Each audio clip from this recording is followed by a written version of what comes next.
Don't mind me. This is just the best way to check your audio levels. Let's get into the video.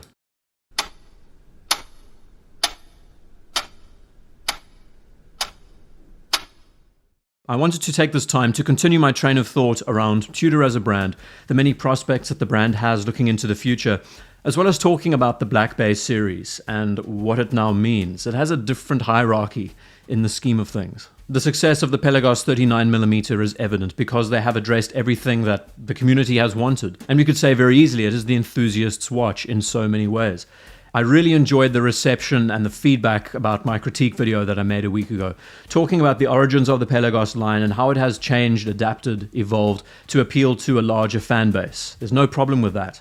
I also talked about how it's going to be divisive in a sense because it's going to be affecting how one side views the Pelagos as a professional driven diver and how the other side views it as something more fashionable, something a bit more egalitarian, civilized. Is that the best word to use? I don't know. But even through all the criticisms I made about this watch and some choices that they made, I try to shower this watch in praise because it is absolutely beautiful in every sense of the word.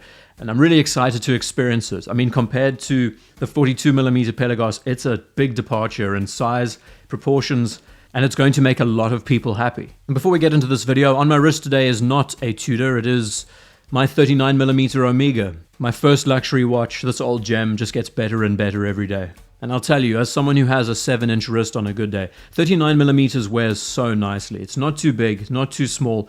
It's just the right amount of presence that it's not ostentatious. It's also very comfortable and easy to wear on a daily basis. That size is superb. And I believe that there are distinctions where you have divers that fall into that category as well as divers that deserve to be bigger. And that was really the crux of my argument when it came to talking about the Pelagos. The beauty about this hobby of ours is that it's time related. Yes, timekeeping is important. But there is a moment where it's a time to look and a time to buy. And I feel like that whenever there is a new introduction of a product line that gets all the attention, it's a good time to be looking into other areas, to be looking at the models that are going to be gradually phased out, because odds are people are going to be interested in selling them off in order to buy the newer editions, and you can find yourself a good bargain. When it comes to the Black Bay collection, this series of pieces are slowly being phased out. You can see gradually that models like the Ranger, models like this new Pelagos, are taking a more modern stance on the whole equation. And we've even seen this segue, this bridge caused by the Black Bay Pro, a piece that's riding between this vintage inspiration as well as taking some modern cues, especially when we look to the clasp integration. There's no doubt that it's going to take a while before the Pelagos 39mm becomes widely available for everyone. This is generally the case with all the new releases. But over the next 6, 8, 12 months, I think there's going to be quite a tectonic shift when it comes to finding Black Bays on the grey market. I feel like there's going to be a lot of them, and you're going to be able to find some great deals on the second-hand market. Put it this way, if I was someone who was really interested in going after a Black Bay 58 right now, this would be the time I'd be looking. And this would also be a great time to be selling them too, because I have a very strong belief, especially how we've seen these releases and how well staged they have been, that the Black Bay collection is the next to see an overhaul, quite a significant one. Now what does that mean exactly? On the one side, you're going to see models like the Ranger, like the Pelagos, fill in the modern criteria that Tudor now has. But then the Heritage Collection, the Black Bay side of the family, they're all going to receive some adjustments, some changes. I believe, much like how the Pelagos FXD has been that template, that starting place for the new Pelagos collection, so the Black Bay Pro was seen as that template and that starting place for the further development of the 58 line and how it's going to evolve. That means very simply that these older generations of pieces are going to be phased out in favor of newer models that have new adjustments like T-fit clasps as standard. So looking at the Black Bay line, there are so many options to choose from. Look at the 36, look at the 41 with the smooth bezel. Those models are soon going to be discontinued and adapted into a different category. I look at the gilt dial Black Bay 58, that's still one of their most prized properties, and it's one that's definitely going to see an adjustment. And I have this feeling in my bones that we're going to see this reintroduction with a GMT of some kind. What we have seen this year with the release of watches is that the landscape of Tudor models is very unpredictable. It means that once again we can be a lot more creatively fluid when it comes to talking about these designs and where they could take these new models in different directions, as well as the fact that we will continue to be surprised by the models chosen and released. It definitely makes my time of talking about pieces a lot more interesting. I'm really impressed seeing how Tudor as a brand takes to heart all the criticism and praise that they receive.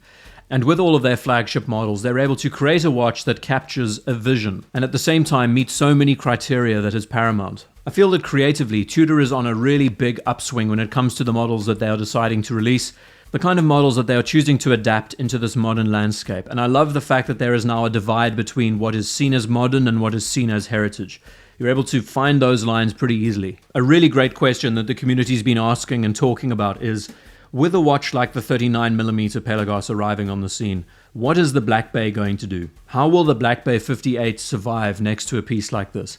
Because it is so feature-rich when it comes to the materials chosen and the bracelet and the clasp. And that's the really exciting thing, because the Black Bay now needs to pull out all the stops. Give us something as a response that is a truly worthy competitor.